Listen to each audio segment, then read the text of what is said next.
quadrilateral. So it's Q, I'm going to just abbreviate it here.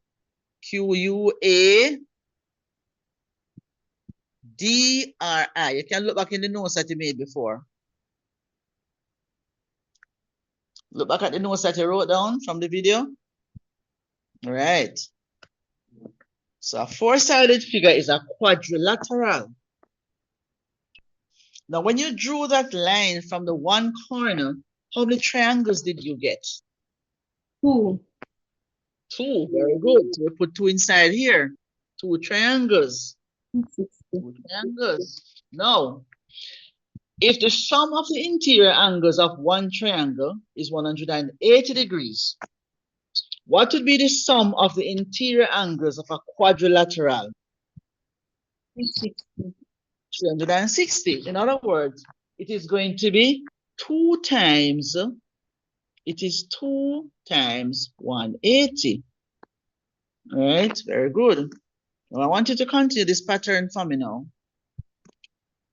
I want you to continue the pattern 2 times. Let me get this out. 2 times 180.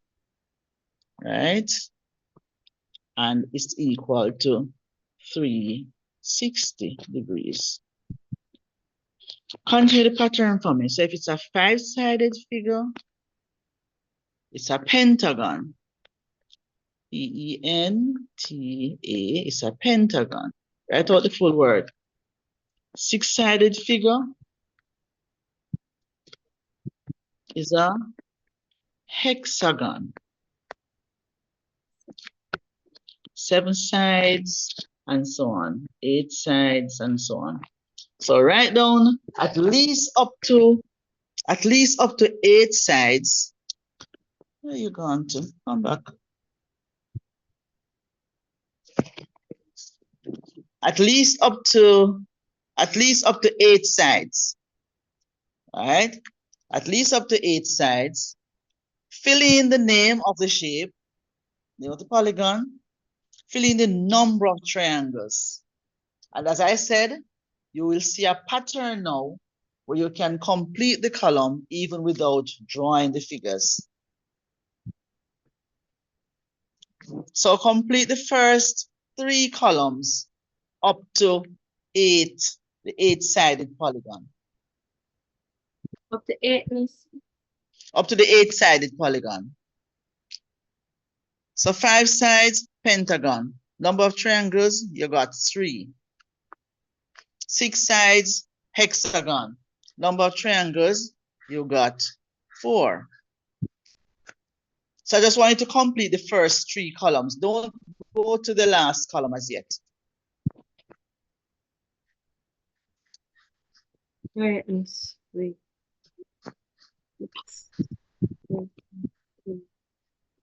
Triangle.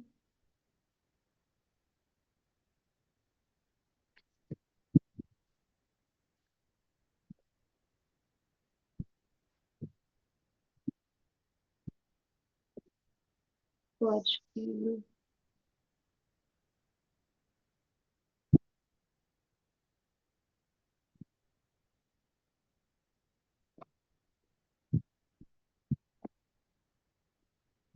Iran. Pentagon.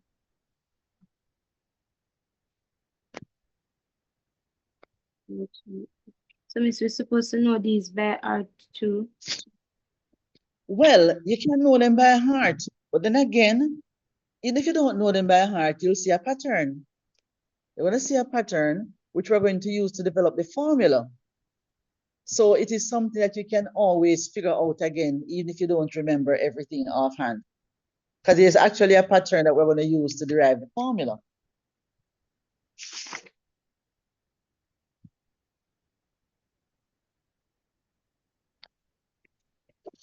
All right. So we go down to 8 now. Are we down to 8?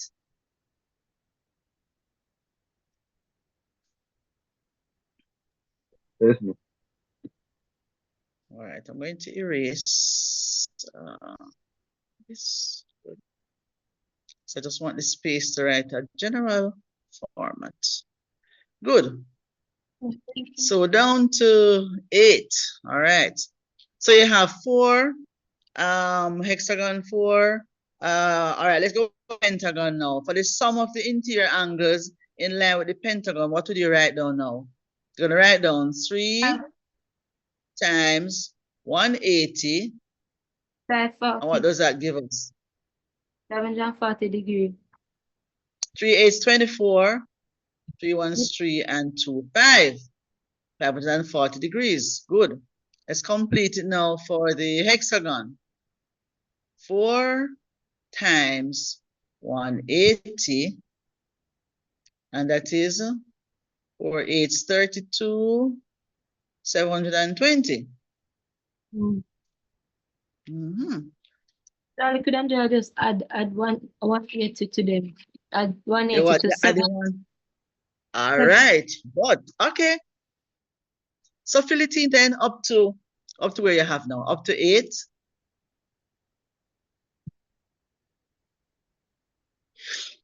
You can complete up to 8. Leave the space 8, 9, 10.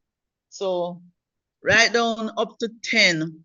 Write down up to 10 sides. Write down up to 10 sides. Okay. Go now, fill them out. Write down up to 10 sides. Okay. And if it is 10 sides, even if you don't have the name, if it's 10 sides, how many triangles would you get now?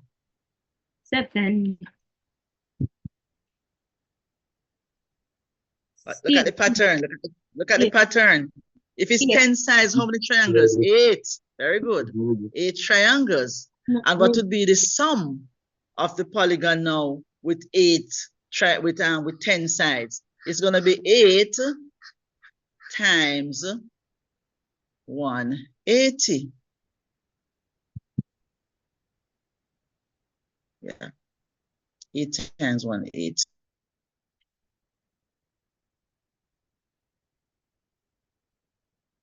1,440 degree.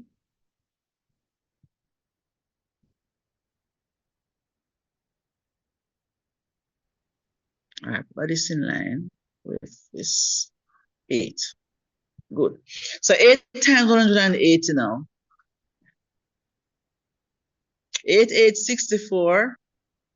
8 1's 8 and 6. 14.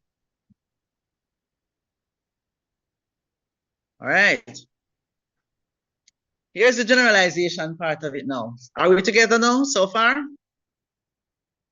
Are we together? Yes. Are we together? Okay.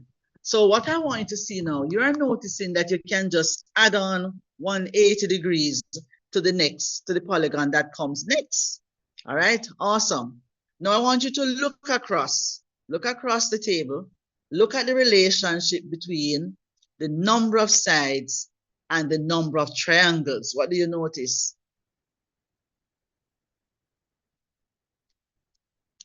What's the relationship between the number of sides of the polygon and the number of triangles?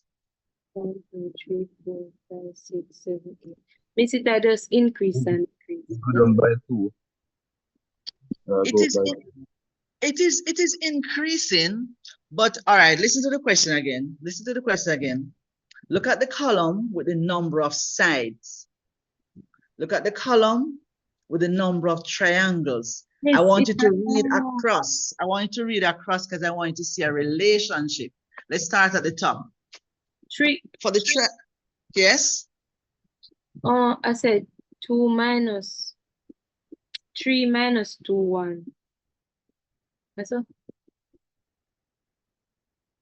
4 minus 2, 2. 5 minus 2, 3. 6 minus.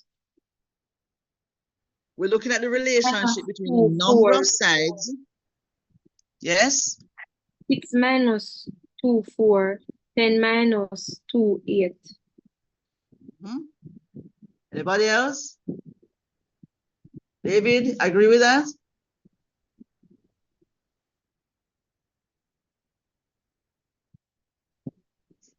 David? Valo? We're looking at the relationship between the number of sides. Mr. Birkin.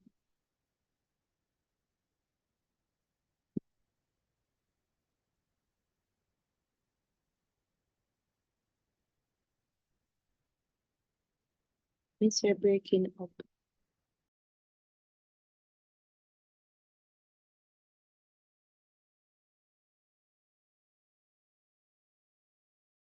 You use that information to complete this table. Kamisha is on the right track. We need to get it a little more, a little clearer. We want to see the relationship between the number of sides of the polygon, SIDES, and the number of triangles. So look at the polygon that has 4 sides. How many triangles do we get? We got 2 triangles. When the polygon has 5 sides, how many triangles? Let me hear you. How many triangles?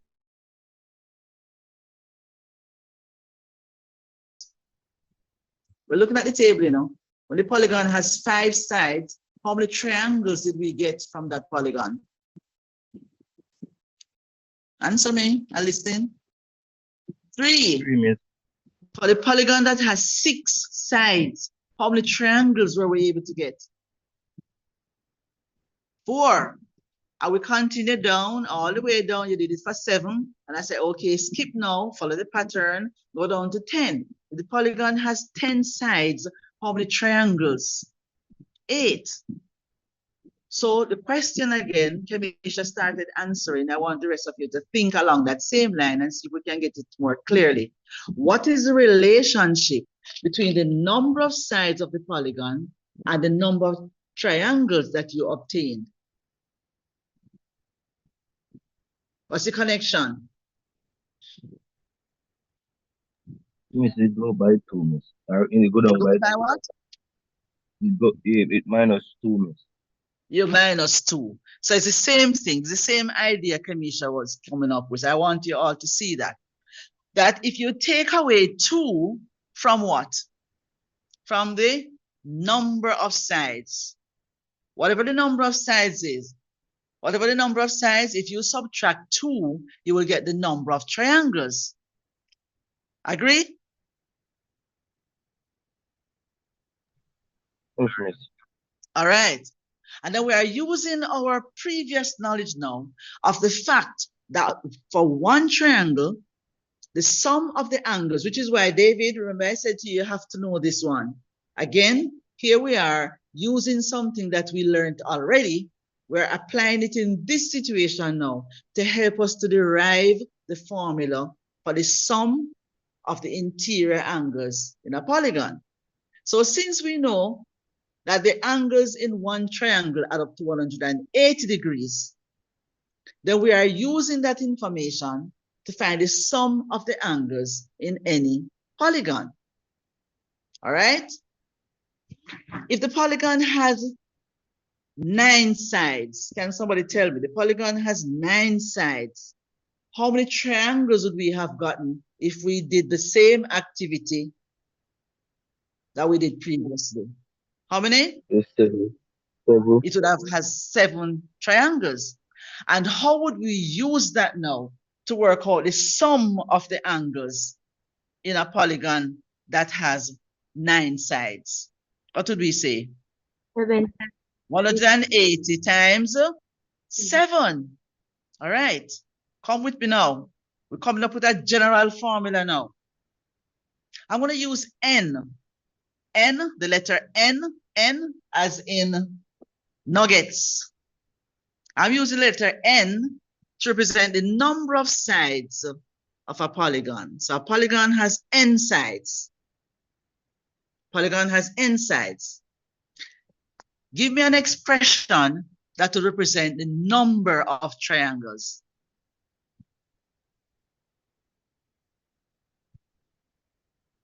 The polygon using N to represent any number of sides. What did you do to get the number of triangles? What did they say?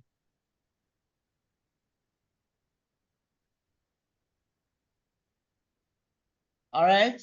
Yes, but we leave. It's a breakup.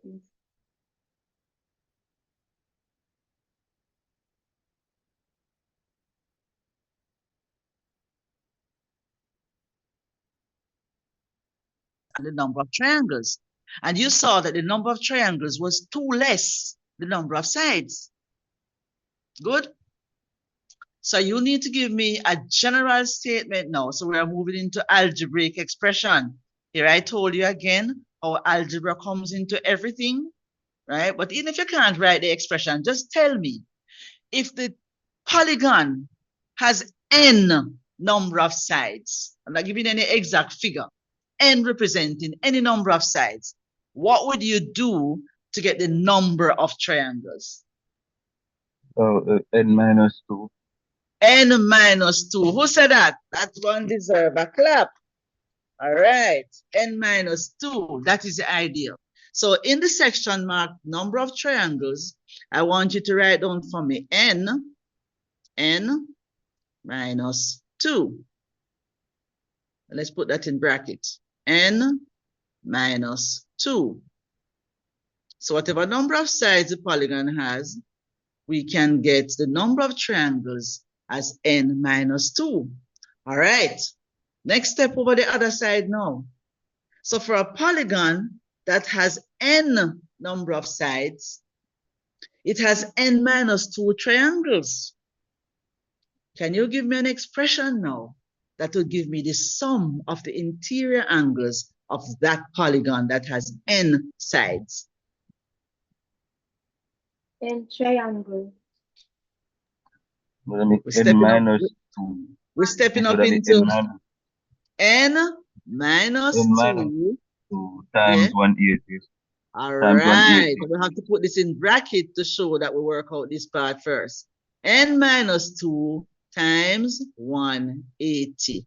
And in algebra, multiplication is understood, so we don't need to put the multiplication sign between the bracket and the 180.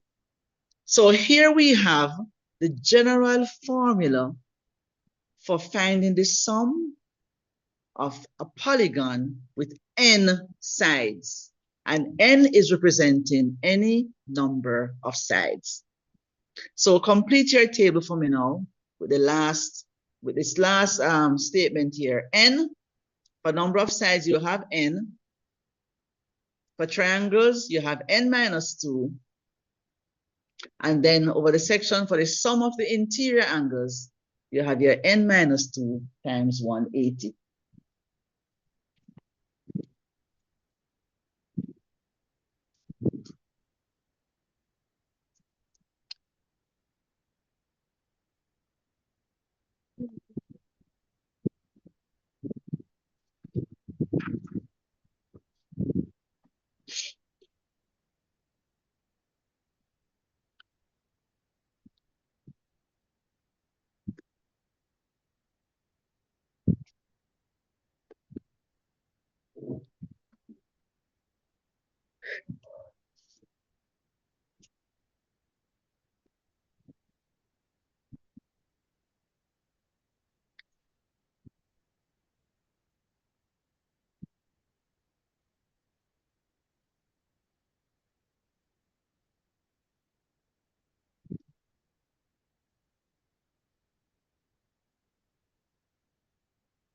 N minus 2 times 180. N minus 2 times 180.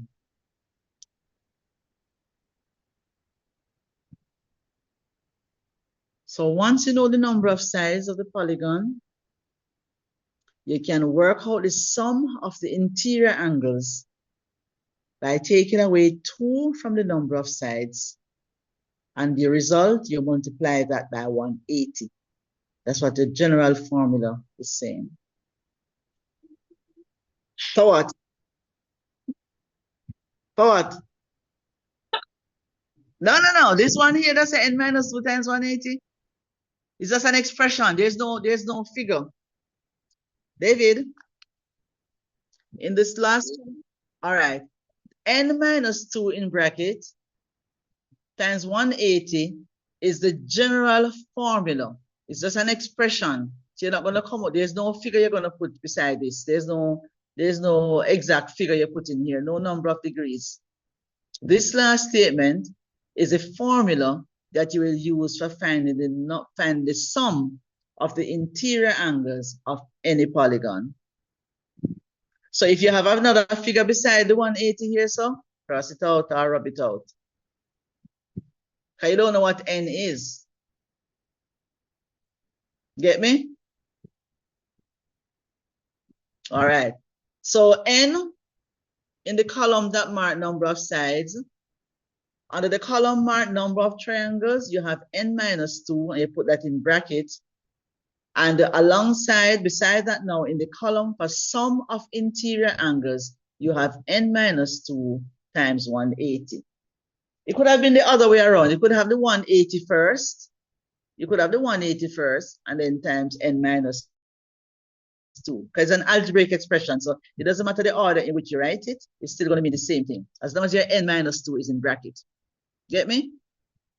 All right. So how do we use that formula now? Let's see an example of how we use that formula. You have everything here? I want to share a new whiteboard. That's okay? Yes. All right. We're going to share a new whiteboard.